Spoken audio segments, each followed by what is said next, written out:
And so as we get into spring portal season, Ethan Inman, that's the hot topic right now. That's the main story. And USC adding Kennedy Urlacher and Tamir Robinson. So two high-end additions, both from Midwestern programs. USC's going up against Midwestern teams in the Big Ten, but also Penn State and Notre Dame. They both met in the college football playoff semifinals. Notre Dame went to the college football playoff national championship game.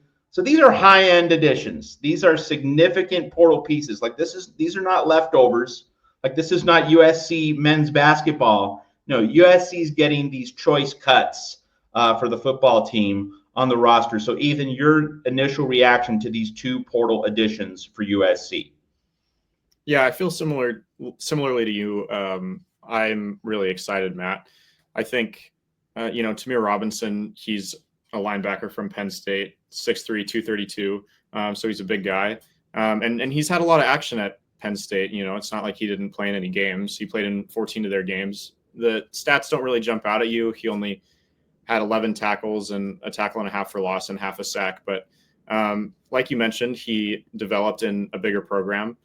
And he got into some games, even if he wasn't making a lot of starts and playing every single down. So, and back when he was coming out of high school, he was the number 2 player in Pennsylvania. So, and he comes with 3 years of eligibility left, so he can develop under the staff for several years. And then, Kennedy Urlacher, it's always exciting when you can get someone who's the son of an NFL legend. He's Brian Urlacher's son, obviously. And he, very similar stat line to Tamir Robinson, actually got into 14 games, but didn't start any of them. 12 tackles, 1 tackle for loss, and 1 pass breakup. Also has 3 years of eligibility left. So these are 2 guys who have the physical tools, like you said, have a little bit of development at some of these bigger programs, but also have a lot of time to develop under the USC coaching staff. So I think it's a big get. And these are obviously 2 position groups that USC was in need at. I mentioned on the podcast last week that linebacker was definitely one of the positions that I felt USC was going to target. So seeing them attacking that early, I don't think that they're done. I think that they'll probably add another linebacker before the portal closes. But just seeing them attack the secondary. They were thin at safety as well. So seeing them get Urlacher is also great. I think it's 2 great adds, and I think that they're guys who, even if they're not starters this year, they'll definitely make an impact. Now, what would you say to the point that, both teams played USC last season, and so they're going to come up with, a readily available and established knowledge base. They could see directly on the field what D'Anton Lynn was trying to do. They got an up close look at what USC was doing. That would seem to accelerate the teaching process, the learning curve.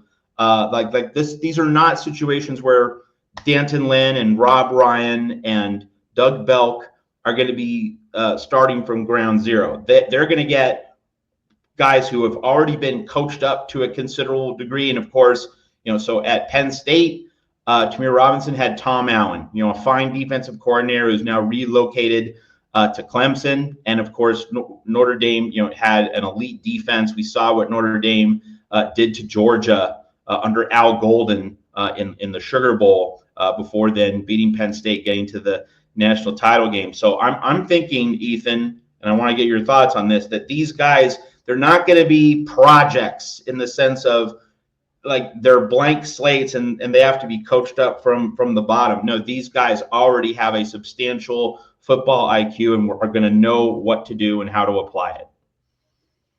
Yeah, I think that that's exactly right. And I think that, the same way that they got to see USC on the field and see guys like Kamari Ramsey and Achille Arnold and the other guys that had success last year having success in this defense, I think that USC also got to look at them. So, from a coach's perspective, especially if there was film on them before the game, and they can go back to that mindset where they were like, hey, here's, what, when we were scouting you, what we thought that you did well, and here's some weaknesses that we thought that you had that we tried to attack. And so that gives them a bit of a knowledge basis for how to continue developing them as well. So I think that you're right there, and I think that it goes both ways for sure.